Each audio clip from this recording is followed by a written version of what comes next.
오늘 주님의 은총이 예배하시는 여러분 모두 가운데 풍성하게 넘쳐나시길 소망합니다.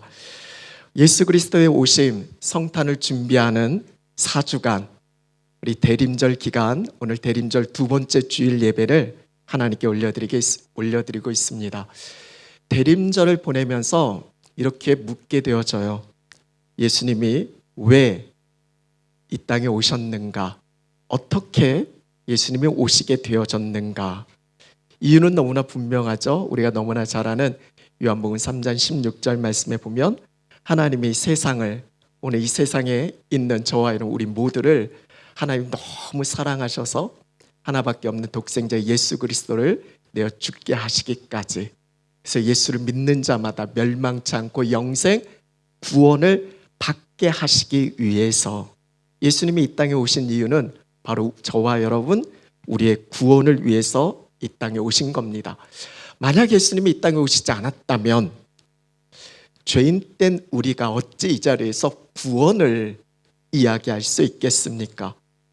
우리의 수고, 우리의 노력, 우리의 열심으로 되어진 것이 아니죠. 바울은 고백합니다. 이에 대해서 에베소 2장 8절 말씀인데 우리 같이 읽겠습니다. 너희는 그 은혜에 의하여 믿음으로 말미암아 구원을 받았으니 이것은 너희에게서 난 것이 아니요 하나님의 선물이라. 아멘. 바울은 너무 잘 알고 있어요. 자신이 죄인 중에 괴수였는데 이렇게 예수 그리스도를 믿는 하나님의 자녀로 이 구원의 은총을 누릴 수 있는 건 하나님의 은혜다라는 거. 예수 그리스도를 믿음으로 말미암아 자신의 구원을 받았는데 이것은 나에게서 난 것이 아니라 하나님의 선물이다라는 거. 이런 바울은 예수 믿는 사람을 그토록 핍박했던 사람이에요.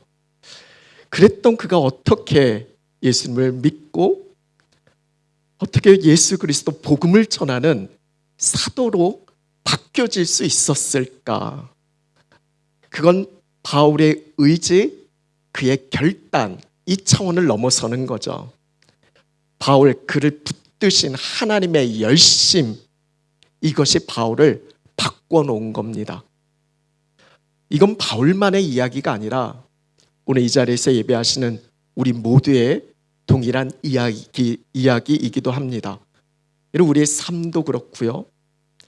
우리가 구원을 이야기할 수 있는 것도, 그리고 우리의 삶 속에서 회복을 말하는 것도, 오늘 이 자리에서 우리가 함께 예배하고 있잖아요.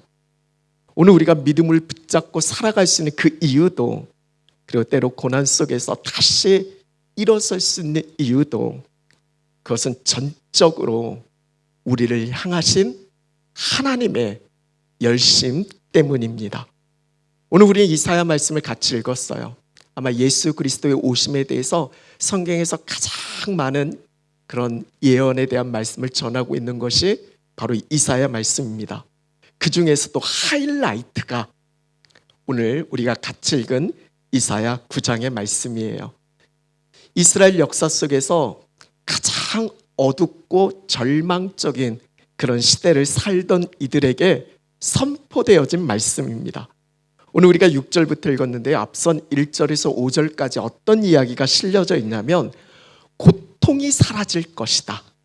흑암, 어둠에 빛이 비춰질 것이다.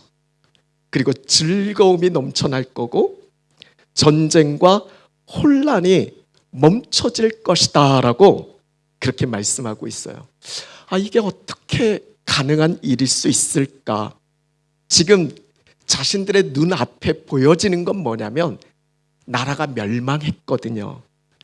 그리고 폐허가 된 땅에 지금 힘겹게 살아가고 있거든요. 그냥 하루하루 내일에 대한 소망 없는 그런 삶을 그들은 버텨내고 그렇게 살아내고 있거든요. 근데 하나님께서는 그런 현실 속에서 놀라운 회복과 구원을 말씀하고 계세요. 핵심은 뭐냐면 현실적으로 이게 가능해 보이진 않는데 하나님께서 이런 회복과 구원을 말씀하는 그 핵심은 뭐냐면 내가 하시겠다라는 거죠. 하나님께서 그렇게 이루시겠다라는 겁니다. 이것이 오늘 말씀의 제목이죠. 만군의 여호와의 열심히 이를 이루시리라. 여러분, 때로는 기다림이 지치기도 합니다. 지금 우린 기다림의 절기를 보내고 있잖아요. 기다림이 종종 지쳐요. 때는 기도 응답이 참 더딘 것처럼 느껴지기도 합니다. 우리의 삶의 문제가 여전히 해결되지 않은 채 우리의 마음이 무거울 때가 있어요. 근데 주님은 말씀하시잖아요. 오늘 이 말씀에 표준 세번역 말씀에 보면 이렇게 번역되어져 있어요. 만군의 주님의 열심이 이것을 반드시 이루실 것이다. 주님의 열심이 반드시 이루신다라고. 저는 이 말씀에 소망이 있다라고 생각되어집니다. 이 말씀 앞에 우리가 보여지는 삶의 현실 속에 흔들려지는 그 마음을 붙잡았으면 좋겠고, 반드시 주님의 열심으로 이루신다고 하셨으니까 그 주님의 음성 듣고 다시 일어나 오늘 우리에게 주신 삶을 믿음으로 걸어가실 수 있는 우리 한 시간 예배하는 여러분 모두가 되셨으면 좋겠습니다. 그런 점에서 옆에 계신 분들에게 오늘 말씀의 제목으로 그렇게 서로에게 하시는데 세번역 말씀으로 주님의 열심이 너를 붙들고 있어, 이렇게 한번 서로에게 전해줬으면 좋겠습니다. 주님의 열심이 너를 붙들고 있다. 오늘 이 하나님의 열심에 대해서 나눠보려고 합니다. 먼저는 하나님의 열심으로 오신 예수 그리스도예요. 오늘 6절 말씀인데 우리 같이 읽겠습니다. 이는 한 아기가 우리에게 낳고 한 아들을 우리에게 주신 바 되었는데 그의 어깨에는 정사를 메었고 그의 이름은 기묘자라 모사라 전능하신 하나님이라 영존하시는 아버지라 평강의 왕이라 할 것임이라. 너무 유명한 말씀이잖아. 예수 그리스도의 오심에 대해서, 예수 그리스도의 탄생에 대해서 전한 너무 귀한 말씀이에요. 여기서 한 아기가 낳았다라고, 한 아들을 주신 바 되어졌다고. 여기서 한 아기의 한 아들이 누구예요? 바로 예수 그리스도죠. 여러분, 선지자 이사야는 이 예수 그리스도의 탄생, 성탄에 대해서 무려 예수님이 태어나시기 전 700년 전에 예수님의 탄생, 성탄을 예언했어요. 그러니까 예수님이 태어나신 이 성탄이 어느 날 갑자기 그냥 우연히 그렇게 이루어진 일이 아니라는 거예요. 하나님의 놀라운 계획, 섭리, 하나님의 뜻하신 가운데 이루어진 것이다라는 걸 말씀하고 있어요. 여러분, 이건 예수님뿐만 아니라 모든 생명은 하나님께로부터 주어졌잖아요. 그러니까 오늘 이 자리에 앉아 계시는 그 어느 누구도 어쩌다 우연히 그렇게 해서 태어난 존재 없습니다. 주님의 선하신 계획하심 속에 에베소 1장 4절에서 5절 말씀을 보면 창세전에 예수 그리스도 안에서 우리를 택하셨대요. 그 사랑 안에서 거룩하고 흠이 없게 하시려고 그 하나님의 기쁘신 뜻대로 우리를 예정하셨대요. 그 예수 그리스도를 말미암아서 우리가 하나님의 자녀가 되어졌다라고. 그러니까 어쩌다 우연히 되어진 게 아니라 이미 창세 전에 하나님께서 택하셨고 그 하나님의 기쁘신 뜻대로 우리를 이끄셨다라는 거예요. 그러니까 그 어느 누구도 어쩌다 우연은 없어요. 그게 아니라는 거예요. 하나님의 선하신 그 계획하신 그분의 뜻하심 속에 우리가 이 땅에 태어났고 그렇게 지금 존재하고 있다라는 거예요. 여러분, 한순간도 잊지 않았으면 좋겠어요. 나는 하나님의 선하신 뜻, 그분의 계획하심 속에 있다라는 거. 그러면서 선지자 이사야는 예수님이 이 땅에 태어나시는데 그 예수님이 어떤 분이신지에 대해서 오늘 말씀을 전하고 있어요. 그의 어깨에 정사를 메었다라고. 이건 정치에 관한 일이에요. 통치 주권을 뜻해요. 세 번역 말씀에 보면 그는 우리의 통치자가 될 것이다라고. 한 아기, 한 아기, 한 아들, 바로 예수 그리스도가 통치자다라고 말씀하고 있어요. 여러분, 우리는 믿어요. 주님의 다스리심을. 우리는 믿어요. 모든 것이 주의 주권과 통치 아래 있다라는 걸. 진정한 통치자는 우리 주님이세요. 인류 역사를 막론하고 물론이고 오늘 저와 여러분 우리의 삶도 다스리고 통치하고 계세요. 통치자가 주님이시니까 불안해할 필요 없어요. 염려하거나 두려워할 이유가 없어요. 왜냐하면 그분에게 달려져 있으니까. 이것이 얼마나 다행이고 감사한지 몰라요. 이런 참된 교회 통치자는 누구세요? 주님이시잖아요. 주님의 교회가 참된 교회예요. 그게 참 다행이잖아요. 만약 담임 목사인 제가 통치한다고 생각해 보세요. 얼마나 불안하고 염려되고 걱정되겠어요. 참된 교회는 주님이 통치하시는 교회예요. 그러면서 통치자 대신 주님을 이야기하면서 그분이 어떤 분이신지 세상의 통치자와는 달라요. 예수님은 참된 우리의 통치자 되시는데 그분은 어떤 분인지, 어떤 통치자인지 세상의 통치자와 구별되어지는 예수님에 대해서 이야기하는데 그분의 이름을 통해서 통치자 되신 예수님에 대해 전해요. 크게 네 가지 이름을 이야기하고 있는데 아마 여러분들이 잘 아실 거예요. 첫 번째 이름이 뭐예요? 기묘자 모사. 두 번째 이름은 전능하신 하나님. 세 번째 이름은 영존하시는 아버지. 네 번째 이름은 평강의 왕. 여러분, 원전은 기묘자 모사래요. 원더풀 카운셀러. 세 번역에는 놀라우신 조언자라고 표현되어져 있더라고요. 그러니까 위대한 상담가예요.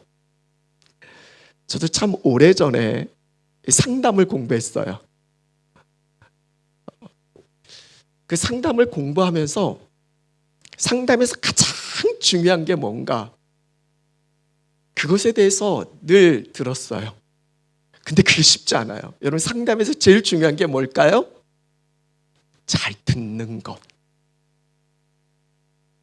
여러분, 우리 예수님은 최고의 상담가세요. 원더풀 카운셀러예요. 그러니까 우리 예수님은 들으시는 주님이세요. 여러분의 깊은 신음, 탄식, 그 간절한 부르짖음을 원더풀 카운셀러 되시는 주님이 들으시고 계세요. 지금 여러분이 어떤 처지, 상황, 형편에 있는지, 어떤 고통 가운데, 아픔 가운데, 상처 가운데 있는지 우리 예수님이 모르실 리 없어요. 그리고 우리 어루만지시고 참된 위로와 평강으로 함께 하세요. 원더풀 카운셀러 되시는 우리 주님을 깊이 만나셨으면 좋겠어요. 두 번째 예수님의 이름은 전능하신 하나님이에요. 단지 듣기만 하시는 분이 아니세요. 우리를 도우시고 우리에게 능력 주시고 우리를 구원하시는 분이세요. 능치 못함이 없으신, 그게 전능이잖아요. 능치 못함이 없으신 전능하신 하나님이 바로 예수님이세요. 우리가 잘 아는 빌사일산 말씀을 보면 내게 능력 주시는 자 안에서 내가 모든 것을 할 수 있다라고. 그분의 능력 가운데서 그분이 전능하신 하나님이니까 우리는 할 수 있는 거예요. 세 번째 이름, 영존하신 아버지래요. 이런 영존이 뭐예요? 우리 한글은 잘 모르는 단어는 좀 풀면 돼요. 영존은 뭐예요? 영원히 존재하는, 에버라스팅이에요. 영존하시는 아버지다라고 말씀하세요. 육신의 아버지는요, 영원히 내 곁에 있을 수 없어요. 저희 아버지는 이미 제 곁을, 육신의 아버지는 떠나셨어요. 여러분 그렇잖아요. 아버지로서 자녀들에게 해줄 수 있는 건 내가 살아있고 내 곁에 있을 때 그게 가능한 거지. 그게 떠나지면 안 되는 거잖아요. 근데 우리의 아버지 되신 하나님은요, 영원히 존재하는 에버라스팅이에요. 그분이 내 아버지라는 게 얼마나 감사한지. 요한일서 3장 1절 앞선 말씀에 보면 이렇게 전해요. 보라, 아버지께서 어떠한 사랑을 우리에게 베푸사 하나님의 자녀라 일컬음을 받게 하셨는가. 아버지 되신 하나님께서 우리에게 어떠한 사랑을 베풀어 주셨는지. 그래서 우리가 그냥 하나님의 자녀로 일컬음 받게 된 게 아니에요. 아버지 되신 그분께서 우리를 자녀 삼으시기 위해서 어떤 사랑을 베푸셨는지 그걸 이야기하는 거예요. 십자가에 내어 생명 죽기까지 우리를 사랑하셔서 자녀 삼으신 거잖아요. 그런 자녀를 어떻게 포기할 수 있어요? 영원히 존재하시는 아버지 되신 우리 예수님은요, 절대 여러분 포기하지 않아요. 그 영원한 사랑으로 우리를 지금 붙들고 계세요. 마지막 이름 평강의 왕이에요. 하나님은 우리에게 평강 주시기를 원하신 분이세요. 당장의 어떤 상황과 환경이 달라지지 않아도 기도할 때 하나님이 우리에게 주시는 응답은 평강이에요.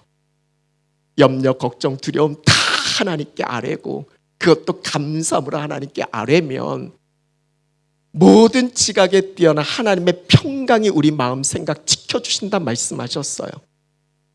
세상이 줄 수 없는 그 어떤 상황과 환경에서도 절대 무너지지 않는 평강을 주시는 분이세요. 그건 상황이 아니라 주님 안에 주의 임재 가운데 누려질 수 있는 평강이에요. 이 평강을 소유하셨으면 좋겠어요. 전쟁의 한 복판에 있어도 주님의 임재 가운데 있으면 평강을 누려요. 천만인이 나를 둘러 진쳐도요, 나와 함께 하시는 주님의 품 안에 있으면 우린 그 안에서 평강을 누릴 수 있는 거예요. 바로 예수님이 이런 분이시다라고 말씀하고 있어요. 한 아기, 한 아들이 태어나게 될 것인데 그분은 통치자 되시고 그 통치자는 세상의 통치자와 다르고 기묘자 모사 되시고 전능하신 하나님 되시고 영존하신 아버지 되시고 평강의 왕 되신다라고 예언하고 있어요. 근데 이 예언이 놀라운 게 뭔 줄 아세요? 한 아기와 한 아들이 어디에서 났어요? 한 아기가 어디에서 났어요? 우리에게서 났어요. 한 아들을 어디에 주셨어요? 우리에게. 오늘 이 자리에 있는 저와 여러분, 우리에게서 태어났고 우리에게서 주신 것 되어졌다라는 거예요. 저는 이 우리라는 말이 너무 귀해요. 그 놀라우신 예수님의 이름이 나와 상관없는 누군가에게 주어진 게 아니라 나를 포함한 우리에게서 났고 우리에게 주어졌다라는 거예요. 그러니까 오늘 이 자리에 있는 우리는요, 그 이름 예수 그리스도를 소유한, 어떻게 보면 모든 것을 다 가진 자예요. 그래서 성탄이 우리에게 기쁨이 되어지는 거예요. 여러분 생각해 보세요. 남의 집에 아기 태어났는데 뭐 그렇게 우리가 기뻐할 이유가 있겠어요? 근데 그 아기가 우리 집에 태어났어요. 그 아기가 내 자녀인 거예요. 그럼 얼마나 기뻐요. 예수님이 이 땅에 태어나신 성탄이 우리에게서 났어요. 그 성탄이 우리에게 주어진 거예요. 남의 집 이야기가 아니에요. 바로 우리 집, 내 집 이야기예요. 그러니까 얼마나 기쁜 거예요. 근데 한번 생각해 보세요. 어떻게 이런 일이 일어날 수 있을까? 그 옛날 이스라엘 백성들이 얼마나 하나님 말씀 안 들었어요. 뭐가 이쁘다고. 그래도 하나님 예쁘시겠죠. 어떻게 이런 일이 일어날 수 있을까? 그 예수님을 받을 만한 어떤 자격과 조건, 그들이 열심을 다하고 수고하고 노력해서 성탄이 자신들에게 이루어진 건가요? 아니에요. 앞선 3절, 4절 말씀에 보면 첫 시작과 끝을 이었기에 이야기해요. 주께서 하셨음이니라. 누가 하신 거예요? 주께서 하신 거예요. 주체가, 이걸 이루어지는 그 주체가 내게 있는 게 아니라 주께서 하셨다. 하나님이 하신 거예요. 그분이 주도하고 끌어가시는 거예요. 이 말씀이 예수 그리스도가 오심으로, 이 땅 가운데 오심으로 완전히 이 예언이 성취가 되어졌는데, 그 성취가 내가 열심을 다해서 준비가 돼서 내가 착하고 의로워서 우리가 하나님을 찾아서 그것 때문이 아니라는 거예요. 하나님의 열심 때문에 이루어진 것이다. 이게 이 말씀의 결론이잖아요. 만군의 여호와의 열심이 이것을 이루신다라고. 만군의 주님의 열심이 반드시 이것을 이루신다고. 그렇게 예수님은요, 갈릴리의 그 가난하고 고통과 흑암 가운데 있던 그들에게 찾아오셨어요. 그리고 오늘 우리에게도 주님이 먼저 찾아오신 거예요.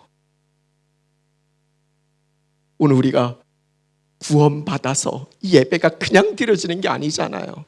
세상 모임하고 다르잖아요. 구원받은 그 은혜에 우리가 감격하며 그 구원의 은총을 노래하는 자리가 이 예배 자리잖아요. 오늘 우리가 아무리 절망적인 현실 속에서도 소망을 품을 수 있는 이유는 바로 이 주님의 열심히 나를 붙들고 계시기 때문에 우리는 소망을 이야기할 수 있는 거예요. 그 하나님의 열심은 두 번째, 지금도 우리 삶을 세우고 계세요. 7절 말씀 같이 읽겠습니다. 그 정사와 평강의 더함이 무궁하며 또 다윗의 왕자와 그의 나라에 군림하여 그 나라를 굳게 세우고 지금 이후로 영원히 정의와 공의로 그것을 보존하실 것이라. 만군의 여호와의 열심히 이를 이루시리라. 아멘. 여러분 보세요. 하나님의 통치, 주님이 이 땅에 오셔서 통치하고 다스리심이 언제까지예요? 이제 2000년 전에 끝났나요? 그 하나님의 열심이 과거의 그 사건으로 끝난 게 아니라 지금 이후로 영원히 계속 되어지는 거예요. 과거의 이야기가 아니라 오늘 지금 내가 살아가는 현실 속에서 현재형의 은혜로 임하고 계시는 거예요. 정말 그래요. 우리가 밤을 설치고 잠을 못 이루는 그 고통 속에 지새우는 그 밤, 하나님은 여전히 일하고 계세요. 때론 답이 보이지 않는 그 상황 속에 하나님은 묵묵히 길을 내고 계세요. 하나님의 열심은 예수님의 탄생, 그리고 십자가, 부활, 승천에서 끝난 게 아니라 오늘 저와 여러분 우리의 삶 속에서 계속 되어지고 있고 지금 이후로 영원까지 주님의 통치가 이어지게 되어지는 거예요. 그 하나님의 열심이에요. 오늘 우리가 넘어질 때 어떻게 안 넘어질 수 있겠어요? 넘어지죠. 넘어질 때 다시 일으켜 주시는 열심. 때로는 고난 속에서 우리를 정금같이 빚으시는 열심. 우리의 가정, 일터, 관계 속에서 깨어진 것을 회복시키시는 열심. 우리가 느끼지 못해도 하나님은 여전히 지금도 그 뜨거운 열심으로 우리를 이끌고 계세요. 근데 문제는 뭐냐면 우린 너무 익숙해져 있어요. 그래서 나를 향하신 그 하나님의 열심이 잘 느껴지지가 않아요. 성탄절도 그 하나님의 열심으로 이 땅에 오신 예수 그리스도에게 우리가 초점이 맞춰지지 않아요. 복음을 들어도 그 복음에 대한 절절한 마음이 안 생겨요. 하나님의 사랑을 이야기해도 그 하나님의 사랑, 그 어떤 사랑을 베푸셔서 우리를 자녀로 일컬음을 받게 되어졌는지 아는데 너무 익숙하다 보니까 이제는 그게 잊혀지는 거예요. 그러면 익숙함은 때로는 감동을 사라지게 해요. 그때 우리는 하나님의 열심과 멀어져요. 예배 마치고 이 알바니 하이웨이를 가다 보면 저쪽 중간쯤에 키위 교회 하나가 있어요. 가는 길에 전광판에 그 글귀가 있는데 어떻게 쓰여져 있냐면 이렇게 쓰여져 있어요. Jesus was mostly overlooked. 예수님의 태어나심이 대부분 많은 사람들에게서 관심과 주목을 받지 못한대요. 그냥 간과되어진대요. 저는 그 글귀를 보면서 오늘 우리는 어떤가? 이런 성탄이 여러분에게 어떤 의미예요? 예수 그리스도의 태어나심이 그 하나님의 열심으로 이 땅에 오신 예수 그리스도가 이 성탄의 계절을 보내면서 우리는 과연 그분에게 얼마나 관심을 두고 계세요? 이 대림절은요, 하나님의 열심을 다시 뜨겁게 만나는 날, 이게 대림절이에요. 그 열심으로 이 땅에 오신 예수 그리스도를 우리는 소망 가운데 만나야 되잖아요. 그래서 마지막 나누고 싶은 건 이 하나님의 열심에 응답하는 우리의 열심은 어떠해야 하는가? 하나님이 그토록 우리에게 열심 내셨다면 오늘 우리도 가만히 있을 수 없잖아요. 그럼 우리도 그 열심에 어떻게 응답해야 하는가? 이런 대림절을 보내면서 세 가지를 여러분과 함께 나누고 싶어요. 먼저는 말씀을 깊이 묵상하는 열심이에요. 그런 말씀은 하나님의 마음을 비추는 창이에요. 말씀이 아니고서는 하나님의 마음을 우리가 어떻게 알 수 있겠어요? 말씀을 깊이 묵상할 때 그 안에 담긴 하나님의 뜨거운 열심을 우리가 알 수 있어요. 요한일서 4장 10절은 이렇게 전해요. 같이 읽어볼까요? 사랑은 여기 있으니 우리가 하나님을 사랑한 것이 아니요 하나님이 우리를 사랑하사 우리 죄를 속하기 위하여 화목제물로 그 아들을 보내셨습니다. 여러분, 하나님 아버지의 입장에서 생각해 보자고요. 우리의 입장에서 예수 그리스도의 오심이 너무 기쁘죠. 메리 크리스마스죠. 기쁘다 구주 오셨네죠. 근데 예수 그리스도의 오심은 아버지 입장에서 그 아들을 내어 죽게 하시기 위해서 오신 거잖아요. 화목제물로 우리 죄를 속하게 하시기 위해서 그 아들을 보내신 거잖아요.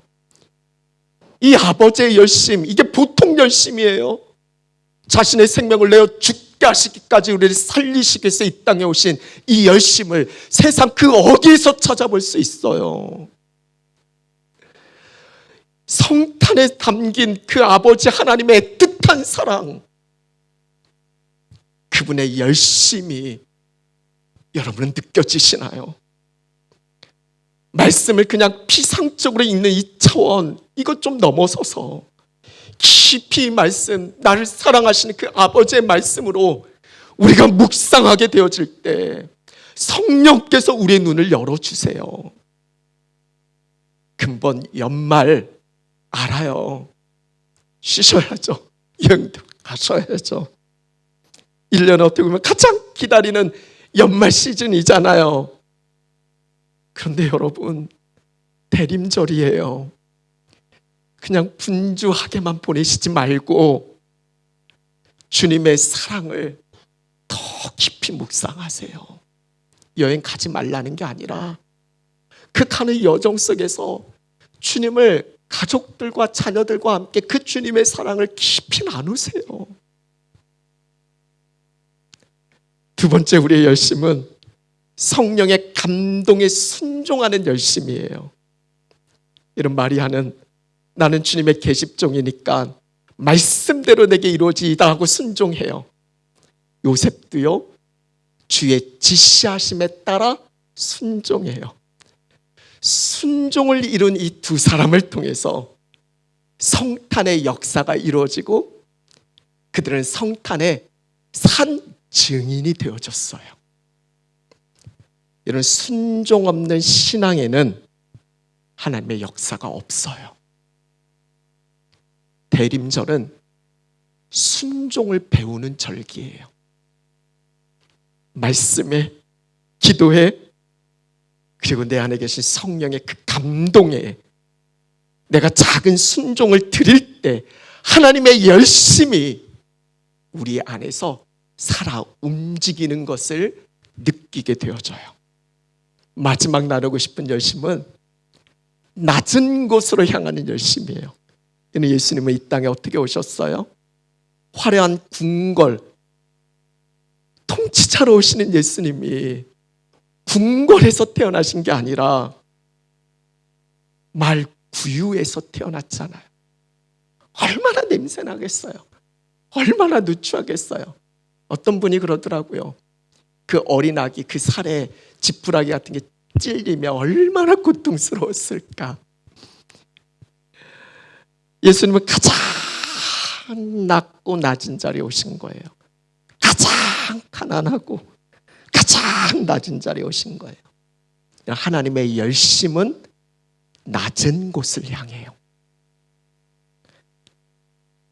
하나님의 마음이 있는 건 상하고 아프고 약하고 고통스러워하고 절망 가운데 있고 정말 도움이 필요한 그 영혼에게 향하세요. 여러분, 낮은 자리 그곳에 가면 하나님의 열심을 가장 강하게 경험해요. 정말 하나님의 열심을 느껴보고 싶으세요? 그러면 낮은 자리에 가세요.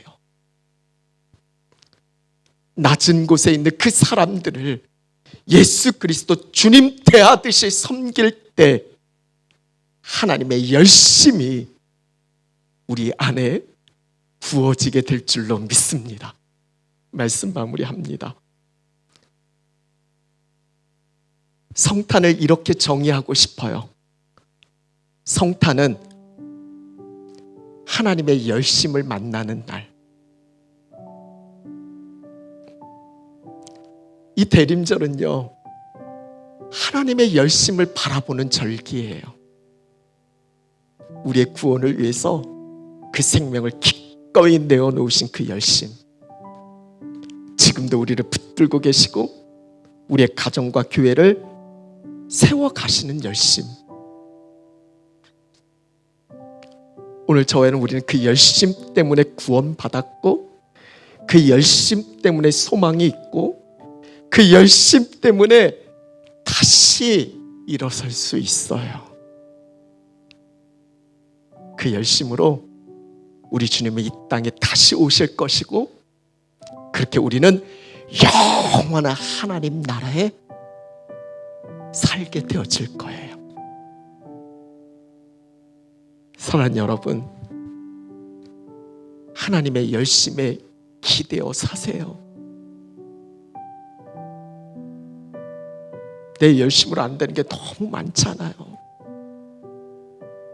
내 열심을 넘어서서 하나님의 열심을 기대어 사세요. 그분께 맡기세요. 그 하나님의 열심을 믿고 낙심하지 마세요. 보이지 않아도, 느껴지지 않아도 하나님은 여전히 일하고 계세요. 그 하나님을 향한 거룩한 열심을 회복하세요. 하나님의 열심이 우리 나를 살렸듯이 우리도 주께서 사랑하시는 그 영혼을 향해 다시 열심을 내어요. 성탄을 준비하는 이 대림절 기간에 오늘 말씀으로 기도했으면 좋겠어요. 말씀의 자리로 다시 돌아가게 해주세요. 성령의 감동에 순종하게 해주세요. 낮은 곳으로 향하게 해주세요. 만군의 여호와의 열심히 이를 이루시리라. 이 열심이 근본 대림절 기간을 보내는 저와 여러분, 우리의 가정에, 우리의 자녀들 가운데, 우리의 직장과 사업에, 그리고 우리 교회와 공동체 가운데 새롭게 임하게 되어지는 놀라운 은총을 우리 모두가 함께 누리실 수 있길 간절히 축원합니다.